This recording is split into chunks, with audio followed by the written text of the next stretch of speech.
સુરતમાં 100 કરોડથી વધુની સરકારી જગ્યા પર દબાણ દૂર કરાયા. દબાણ કરનારા જે લોકો હતા તેમના વિરુદ્ધ સુરત જિલ્લા પંચાયતની મોટી કાર્યવાહી. રેલવે સ્ટેશન નજીક સરકારી જગ્યા પરના દબાણ દૂર કરવામાં આવ્યા. 8 લાખ ચોરસ મીટર જગ્યા પરના 6 દાયકા જૂના દબાણો દૂર કરવામાં આવ્યા. 1961માં જિલ્લા લોકલ બોર્ડનું વિસર્જન થતા આ મિલકત જિલ્લા પંચાયત હસ્તકમાં આવી હતી. આ પેઢીઓને 7 વર્ષ માટે જમીન લીઝ પર અપાઈ હતી. સમય મર્યાદા પૂરી છતાં આ પેઢી જમીન ખાલી કરતી ન હતી અને છેલ્લા 50 વર્ષથી મંજૂરી વગર જ દબાણ કરવામાં આવ્યું હતું.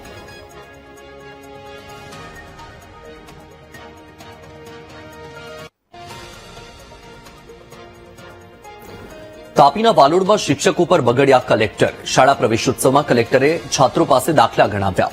વિદ્યાર્થીઓને દાખલા ન આવડતા કલેક્ટર શિક્ષકો પર બગડ્યા. પેલાડ બુહારી ગામે કલેક્ટરે શિક્ષકોને ઠપકો આપ્યો. છાત્રોને બાદબાકી અને દાખલા ન આવડતા શિક્ષકોનો ક્લાસ લીધો.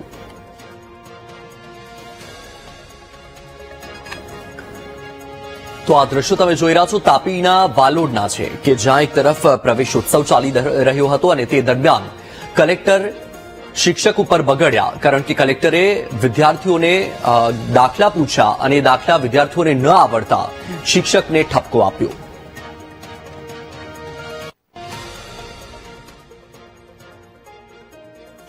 કચ્છમાં પવનચક્કી બની મોતનું કારણ. સુરજબારી બ્રિજ પર પવનચક્કીનો ભાગ કાર પર પડતા દુર્ઘટના સર્જાઈ. ટ્રેલર પર રહેલી પવનચક્કીનો ભાગ કાર પર પડ્યો. અકસ્માતમાં કારમાં સવાર એક વ્યક્તિનું મોત થયું છે. 6 લોકોનું રેસ્ક્યુ કરવામાં આવ્યું. પૂર્વ કચ્છ પોલીસ અને હાઈવે પેટ્રોલિંગની ટીમે ક્રેનથી કામગીરી કરી બચાવની કામગીરી કરવામાં આવી. તો આ દ્રશ્યો છે કચ્છના કે જ્યાં પવનચક્કી મોતનું કારણ બની. જી હા, સુરજબારી બ્રિજ પર પવનચક્કીનો ભાગ કાર પર પડતા દુર્ઘટના સર્જાઈ હતી. ટ્રેલર પર રહેલી પવનચક્કીનો ભાગ કાર પર પડ્યો. અકસ્માતમાં કાર સવાર એક વ્યક્તિનું મોત થયું છે અને અન્ય 6 લોકોનું રેસ્ક્યુ કરવામાં આવ્યું.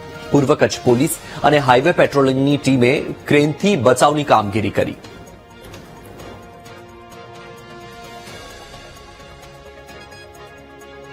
આણંદના તારાપુરમાં ચૂંટણીની અદાવતમાં હુમલો કરવામાં આવ્યો. 3 યુવકો પર હુમલો કરનારા 5 આરોપીઓ ઝડપાયા. માલપુર ગામના ચૂંટાયેલ સરપંચના ટેકેદારોને માર માર્યો. આદરૂજ ગામના પૂર્વ સરપંચના પુત્ર સહિત 5 પકડાયા. મોરજ રોડ પર માર મારનાર આરોપીઓ પોલીસ સકંજામાં છે. પંચાયત ચૂંટણીમાં હારી જતા અદાવત રાખીને હુમલો કર્યો. સરપંચના ટેકેદારોને માર મારીને આરોપીઓ ફરાર થયા હતા. આરોપીઓ પાસેથી એક સ્કોર્પિયો અને સ્વિફ્ટ કાર પણ જપ્ત કરવામાં આવી છે.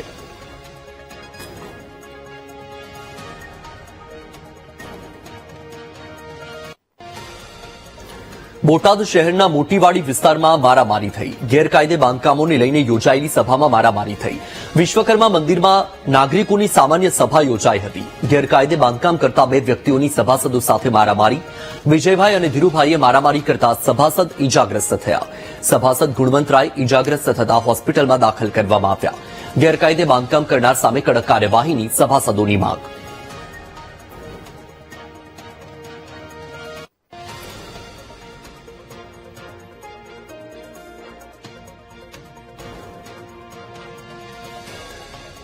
રાજકોટ શહેરમાં ચોરીની વધુ એક ઘટના પ્રકાશમાં આવી છે. સંત કબીર રોડ પરની સોસાયટીમાં ચોરીનો બનાવ બન્યો.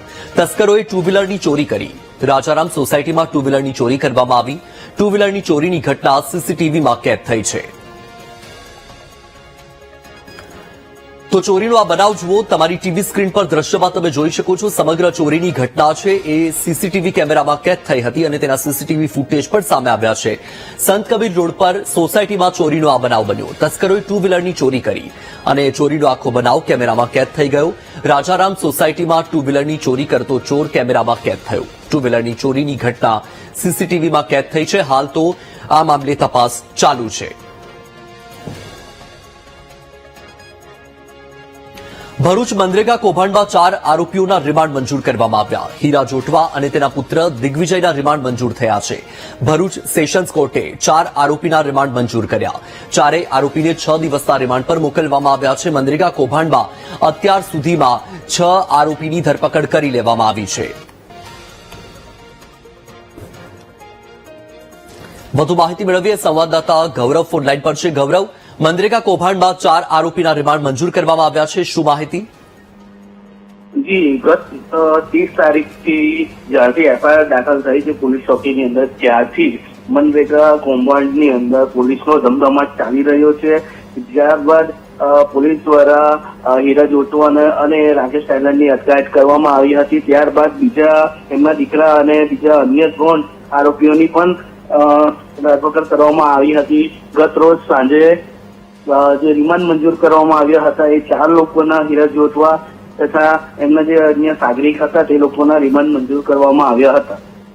બિલકુલ, માહિતી બદલ આભાર ગૌરવ.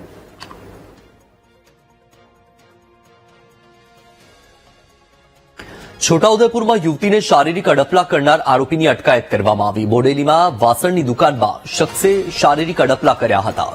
લોકોએ દુકાન માલિકને મેથી પાક ચખાડીને પોલીસને હવાલે કર્યો છે. યુવતી દુકાને વાસણનો ભંગાર વેચવા માટે ગઈ હતી. દુકાન માલિક વલી મહંમદ શેખે યુવતીનો ગેરલાભ ઉઠાવવાનો પ્રયાસ કર્યો. ઘરે જઈને યુવતીએ પરિવારજનોને જાણ કરી. પોલીસે દુકાનમાંથી સીસીટીવી કેમેરા અને ડીવીઆર કબજે લીધા.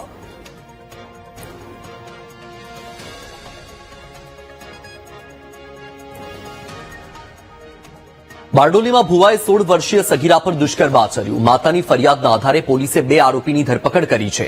ભુવાએ દુષ્કર્મ આચરીને સગીરાને ગર્ભવતી બનાવી. ભુવો મહેશ હળપતિ અને તેને મદદ કરનાર પીના હળપતિની ધરપકડ કરવામાં આવી છે. આરોપીઓના ગુનાહિત ઇતિહાસની પોલીસે તપાસ શરૂ કરી.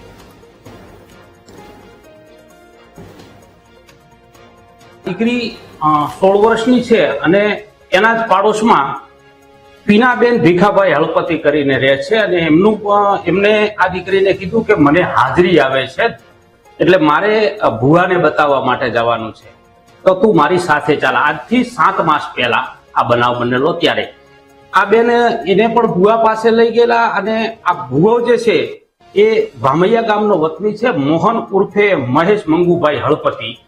અને તાપી નદી, વાઘેચા ગામમાં તાપી નદીના કાંઠે મેલડી માતાનું મંદિર આવેલું છે, ત્યાં એ આ ભુવાપણું કરે છે.